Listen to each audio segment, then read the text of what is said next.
సమయానికి స్క్రీనింగ్ చేయించుకోవడం వల్ల ఎంతవరకు ప్రయోజనం ఉంటుంది డాక్టర్ గారు? అదేనమ్మా, స్క్రీనింగ్ అనేది ఒకసారి కాదు కదా, లైఫ్ టైం ప్రాసెస్ అది. కొంతమంది డాక్టర్లు చెప్పినట్లుగా 40 సంవత్సరాలు దాటితే ప్రతి మనిషి స్క్రీనింగ్ చేయించుకోవాలంటారు. మగవాళ్ళలో ప్రాస్టేటిక్ క్యాన్సర్ గురించి పిఎస్సి లెవెల్స్, తర్వాత చెస్ట్ ఎక్స్రే ఒకటి, తర్వాత ఐరిలేషన్ స్క్రీనింగ్ సిటీగా చేస్తారు రిస్క్ ఉన్న కేసెస్లో.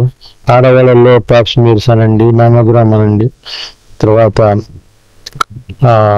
కొన్ని సందర్భాలలో కొలనోస్కోపీ అని, లేకపోతే యూట్రైన్ అల్ట్రాసౌండ్ ఎగ్జామినేషన్ అని చేయడం వల్ల ఆ రిస్క్ ఏమైనా ఉంటే బయటపడుతుంది.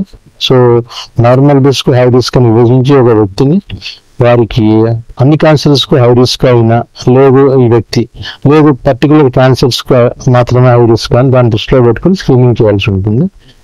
ఆస్కో అని కానివ్వండి, ఇండియన్ సొసైటీ ఫర్ ఆంకాలజీ కానీ చెప్పినట్టుగా కొన్ని నియమ పద్ధతిలో నియామక పరీక్షలు చేస్తారనమాట.